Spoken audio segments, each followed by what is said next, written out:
How's it going, everyone? In this video we're going to be discussing your character's background.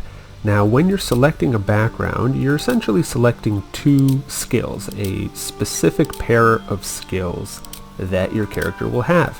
And which pair of skills makes sense for you depends on what kind of character you want to play and how you want to play them. So we're going to go through all of that. Now, if you look at the specifics when you pick a particular background, say Acolyte, there are some things you want to pay attention to and some things you don't really want to pay attention to. So if you hover your mouse over the skills and then you can push T to show the box freeze there, it shows you some information about that skill. What you don't really want to pay attention to, we'll start with that, is the number here. Okay, so see, for insight we have +5 and for religion we have +1. Those numbers are misleading because they may cause one to think that, oh, if I pick the Acolyte background, then I get +5 to insight and +1 to religion as a result of that particular background, and that's not true. What you get from obtaining skills is a added bonus to dice rolls when doing something that involves that skill, and that bonus is always +2. That's what you get from having a skill. That is your proficiency bonus, and it is always +2 for the first 4 levels. For the next 4 levels, so that's up to level 8, it is +3. The next 4 levels, that's up to level 12, it is +4. The next 4 levels, up to level 16, it is +5. And for the last 4 levels, up to level 20, it is +6. That is your proficiency bonus. That is the bonus you get to your dice roll when using that skill. Okay? And that dice roll is a 20-sided dice, which is always what you're rolling in Dungeons & Dragons or Baldur's Gate 3 if you want to try to do something. So let's say you roll the dice and it lands on a 10, but you happen to have the insight skill and you're level 1, well then you get that +2 proficiency bonus. Okay, so that roll counts as a 12. So then, okay, where does this +5 and +1 come from? Well, that's because your proficiency bonus, that +2, isn't the only bonus that you get to your rolls. Notice under insight here it says wisdom, because insight is a wisdom skill. Okay, notice under religion it says intelligence, okay, because religion is considered an intelligence skill, and you get bonus from that as well. Here's how it works. If we go to abilities, okay, let's go to wisdom. Okay, the wisdom score for this character is 17. And if you look here, there's a +3. It says +3 to wisdom checks. Where does that +3 come from? Well, you take the score, which is 17, and subtract 10, divide by 2, round down.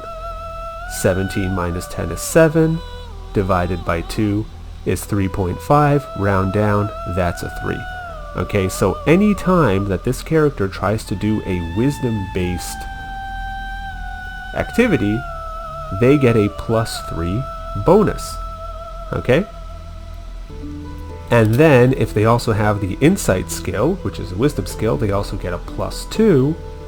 Well, +3 +2, that's where that +5 comes from. Okay? Now, what about religion? Well, that's an intelligence-based skill. Okay, let's look at their intelligence score. 8.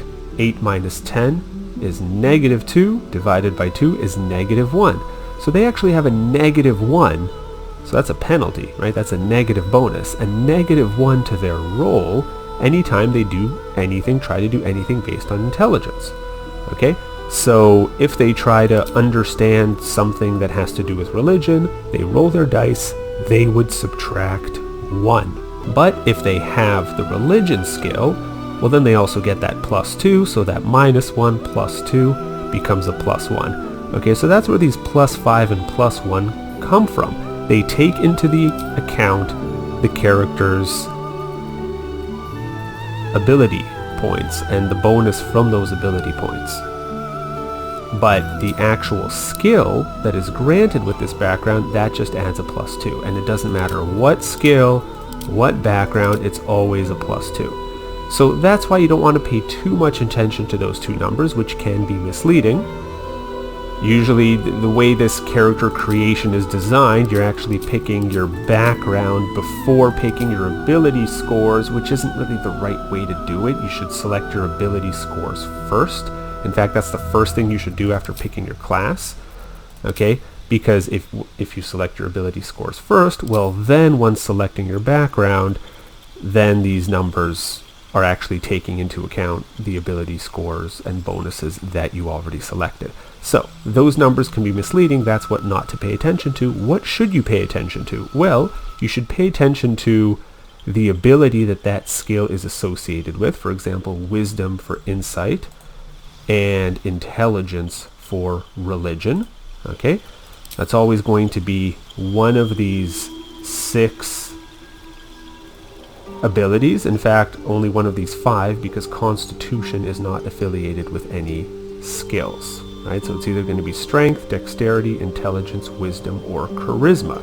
Okay, so you want to pay attention to those abilities that a skill is affiliated with to see, are these abilities ones that your character is going to use a lot or not, right? Are these abilities ones that your character is going to have a high score in or not? Because if it doesn't really make sense for your character to have that skill, right, if their ability score is pretty low anyways, right? So for example, a religion score +2. Well, what happens if this character doesn't have the religion skill, right? Well, then they would be rolling just a straight intelligence roll, which is a -1 to their dice roll. Okay, so they're not particularly good at understanding things that have to do with religion because they get a -1 to their dice roll.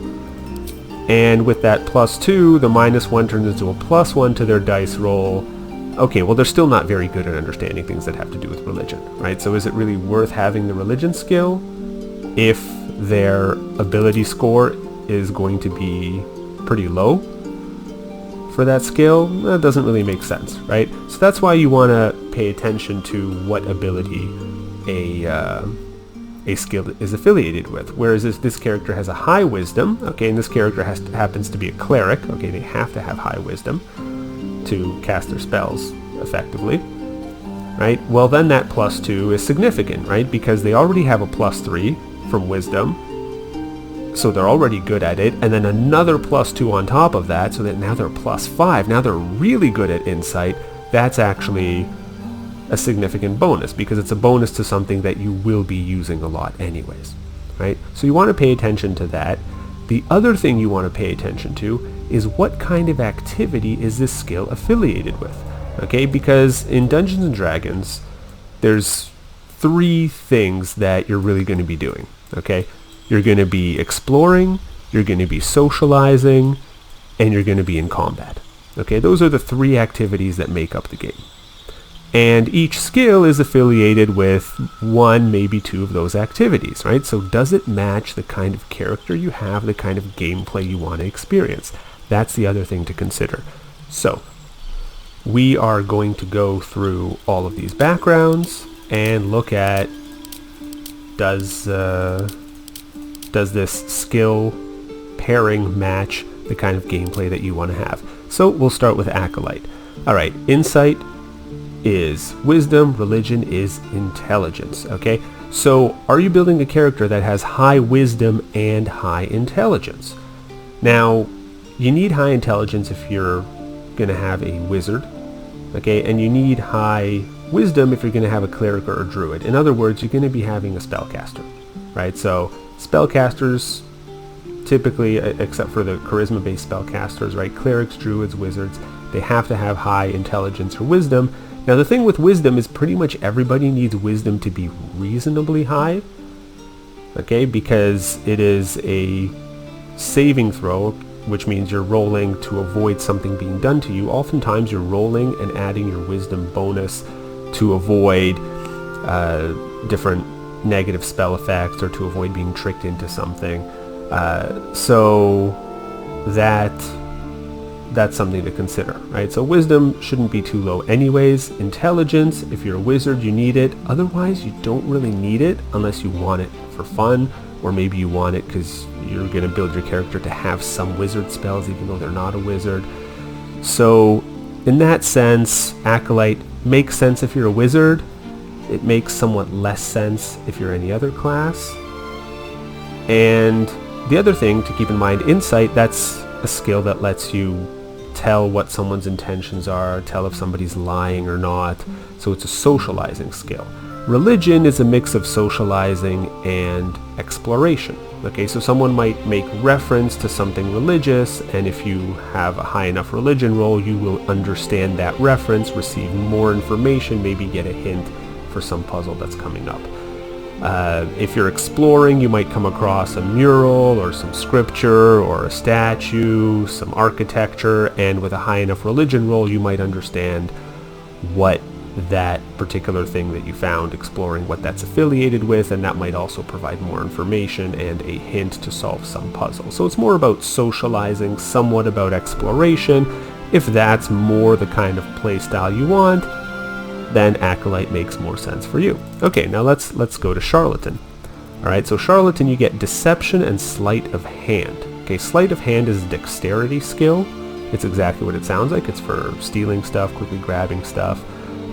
Deception is misleading someone, okay? So Deception, it's a charisma-based skill. Okay, what kind of character is going to have high dexterity and high charisma, right? So the Charlatan background makes sense. Well, the dexterity-based characters are rogues, monks, and rangers, okay? And for rogues, deception also makes sense, okay? That's part of their character. You're sneaking around. What if you get caught? Can you talk your way out of it, right? So that's a useful combination for a rogue-like character, a more sneaky-like character. Now, bards are also high in dexterity. Any ranged attacker will be high in dexterity, okay? And bards are typically ranged attackers, and they also need charisma to cast their spells. So for bards, Charlatan is also a very powerful background, okay? For charisma, sorcerers, warlocks, they need charisma to cast their spells. Paladins need charisma to cast their spells, but they're not particularly high in dexterity. They don't need to be, so it doesn't make as much sense for them. Okay, now what activities is this for? Well, deception is for the socializing component, and sleight of hand is more for the exploration component.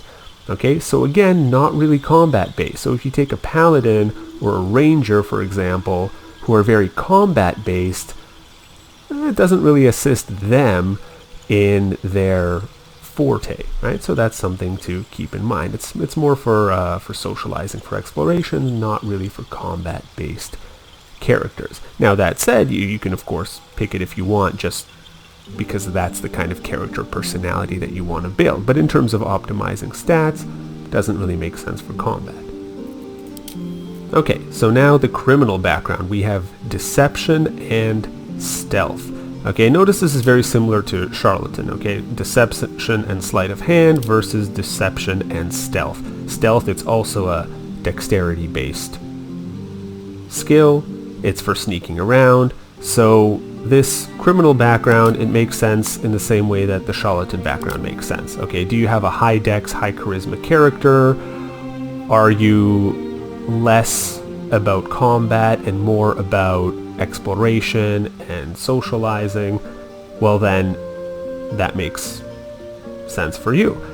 Same kind of classes and all that. Now there is a key difference here, is that stealth is used by rogues in order to get their sneak attack.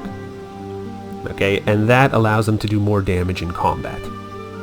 If a rogue is attacking from a stealth position, and others as well, but it could get a bonus if attacking from a stealth position, but rogues especially can deal more damage when hidden. So whereas for everyone else they might get advantage, right? For rogues they can actually deal extra damage. So in that sense, if you want that combat bonus, If you're having a combat character, you want some socializing skill in there as well, well then criminal could make more sense. There is more of that, bit of that combat element.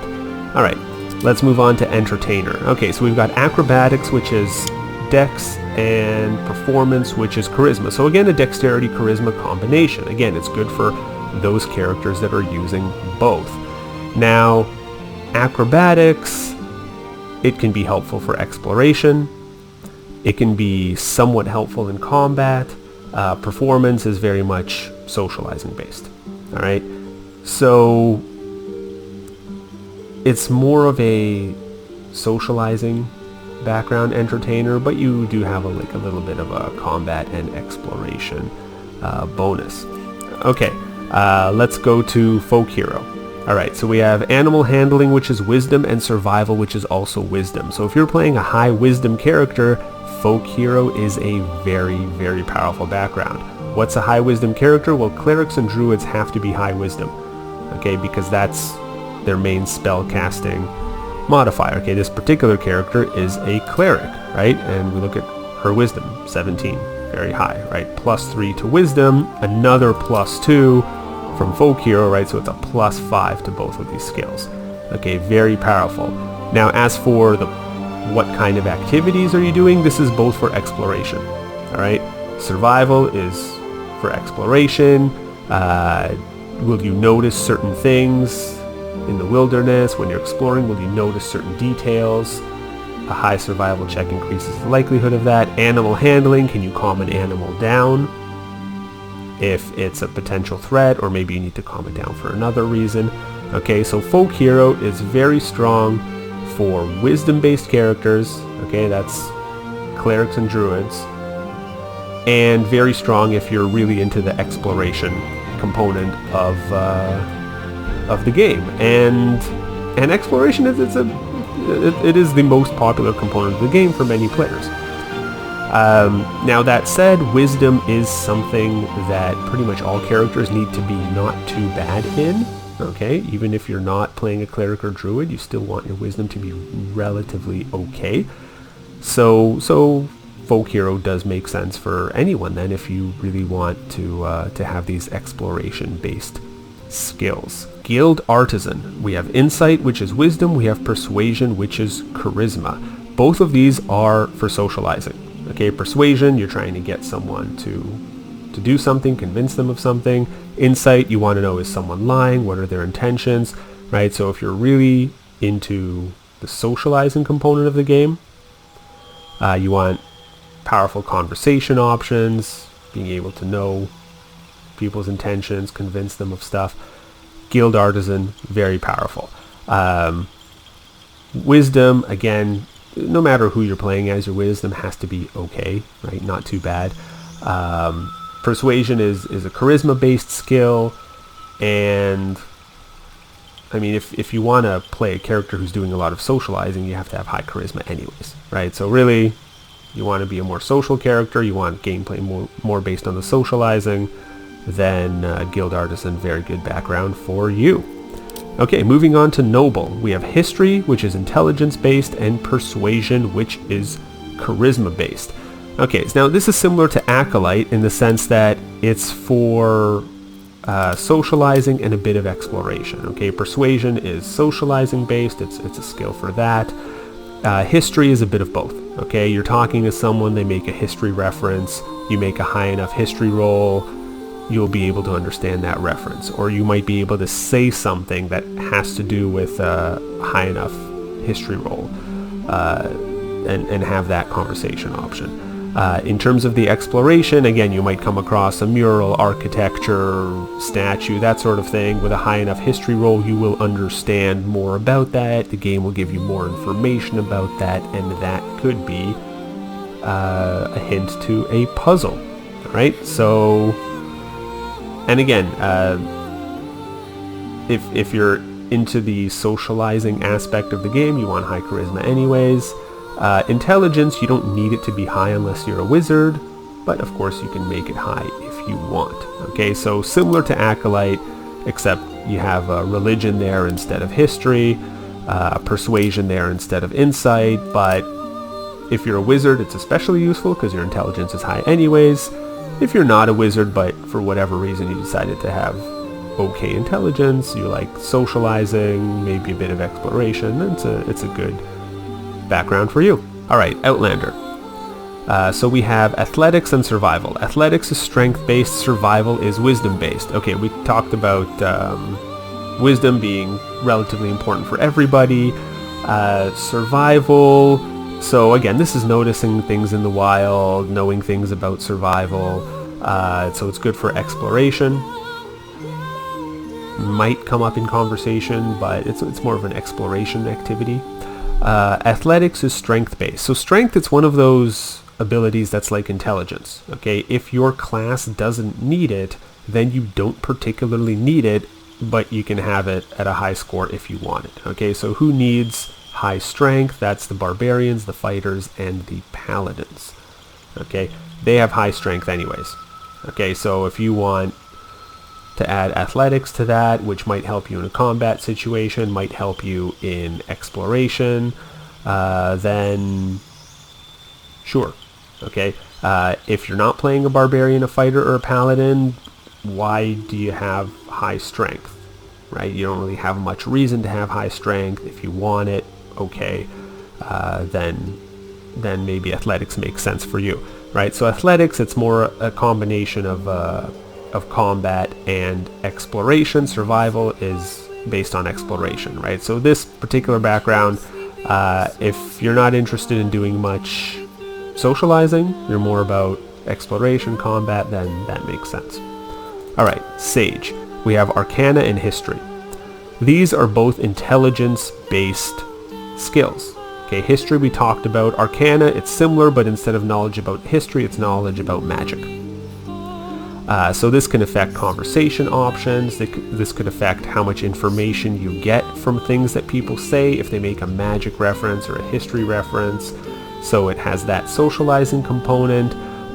It has a strong exploration component. Again, you come across some writings, statues, artifacts, knowing the history about it, what connection it might have to magic.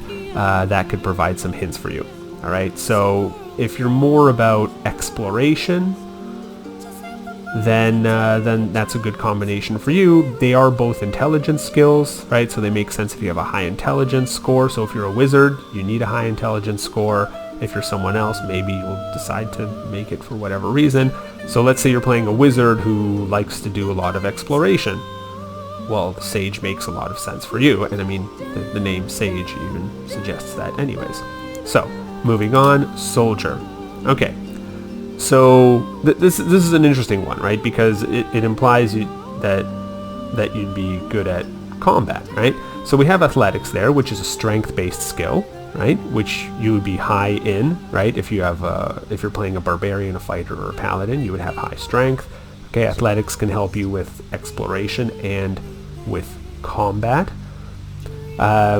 Intimidation is a charisma-based skill. Okay, so it actually can help you avoid combat. Okay, you can intimidate someone into not confronting you. So if you're someone who likes the fighting component of the game, you might not want to intimidate them, right? At the same time, if the intimidation roll fails and a fight breaks out, well, you'll be good at that, and maybe you want to play that kind of character who does a lot of fighting, a lot of intimidating, right? So you get that bonus to intimidation, even if your charisma isn't too high, right? Now, if you want to design a character with high charisma, high strength, guess what that is? That's a paladin. Okay, a paladin has to have high strength for their combat. They have to have reasonably high charisma to cast their spells. So this makes a whole lot of sense for a paladin, especially, but other kind of strength-based classes, fighting classes that want to have that socializing component as well to intimidate, or also to have high charisma to do other social-related stuff. Well, Soldier makes sense for that. Okay, and then finally we have Urchin. Okay, so Urchin, the skills are Sleight of Hand and Stealth.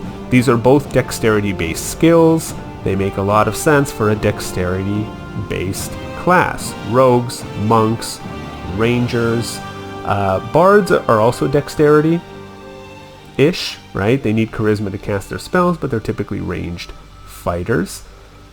So any high dexterity character, that's a good background for them. Now,